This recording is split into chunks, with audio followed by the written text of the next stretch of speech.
Muito bem, turma! Nossa última aula sobre classes gramaticais, com questões em 5 minutos.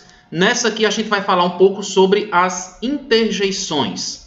Aquelas palavrinhas que expressam sensações, sentimentos, apelo, estado de espírito, enfim. São as interjeições. E muitas vezes as próprias interjeições dentro de frases são formadas a partir de outras classes gramaticais. Fácil também localizar as interjeições.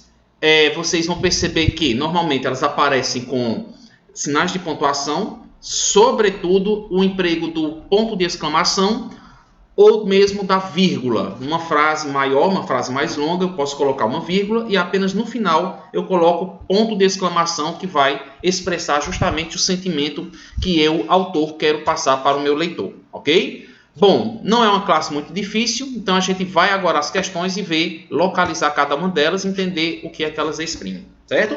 Vamos lá.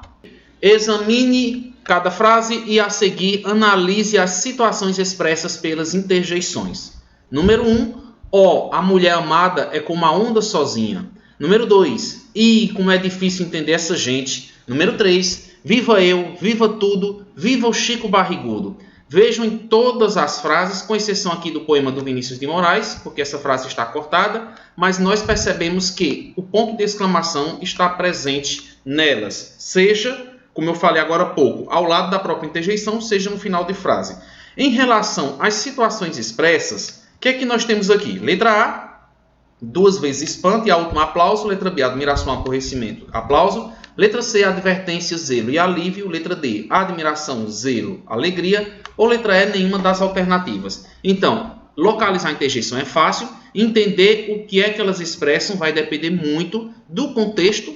Ou se for uma frase mais isolada ou dentro de um pequeno parágrafo, você percebe pela entonação que você faz no momento em que você lê em voz alta. Pensando nisso, na letra A, esse a mulher amada é como a onda sozinha. Pela maneira como essa frase foi exposta, né, já que nós não temos um contexto, ou seja, um poema inteiro, mas eu vou entender que esse ou ele expressa espanto ou ele expressa admiração. Então, pela primeira frase, eu poderia ficar entre a A, a B e a letra D. Quando você pega a segunda, como é difícil entender essa gente. Esse que aparece aqui no começo dá aquela impressão de que há um certo aborrecimento, há uma certa impaciência na fala da pessoa que pronuncia a interjeição e a frase.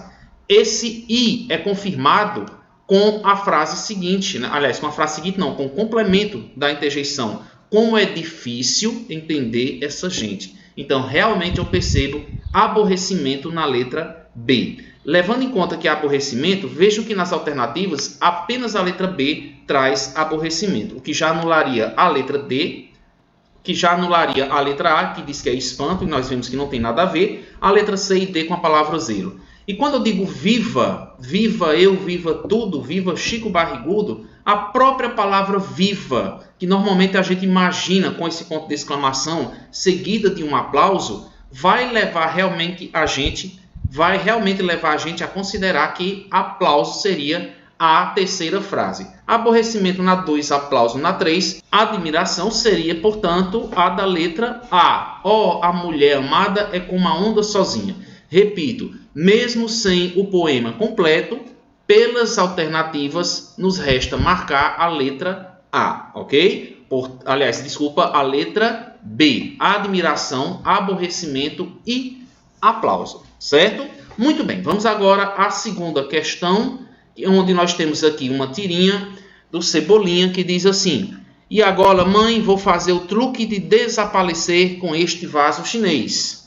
E aí o vaso se quebra, o Cebolinha foge, mas antes disso, no segundo quadrinho, ela diz como se ela estivesse o quê, pessoal?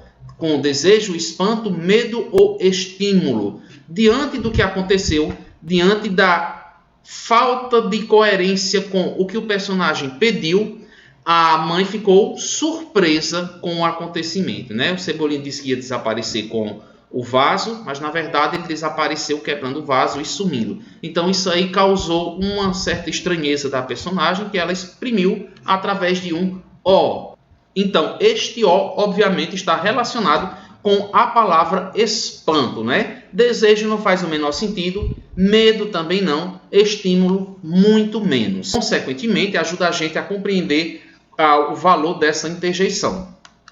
Na terceira questão, Nossa Senhora, como você pode fazer isso? A locução interjeitiva destacada expressa espanto, saudação, satisfação ou desejo. Nossa Senhora, num outro contexto, numa outra situação, seria um pronome de tratamento. Ou quando eu digo uma frase, fiz uma prece a Nossa Senhora, eu poderia empregar Nossa Senhora como sendo um substantivo próprio. Mas nesta frase, a expressão Nossa Senhora aparece ligada por um ponto de exclamação. Ou melhor, aparece acompanhada de um ponto de exclamação. Esse sentimento, portanto, que é expresso ao falar Nossa Senhora, você marcaria como sendo a alternativa a espanto, certo? E só para não esquecermos, locução interjeitiva é duas ou mais palavras que assumem o valor de uma interjeição na frase. Então, da mesma maneira que eu falei, Nossa Senhora, como você pôde fazer isso? Eu poderia ter dito, puxa, eu poderia ter dito, nossa, apenas a palavra nossa, né? Seria também uma interjeição. Se eu digo, nossa, já chegou, esse nossa não tem nenhuma relação com pronome possessivo. Ok, pessoal? Pois bem, é isso aí.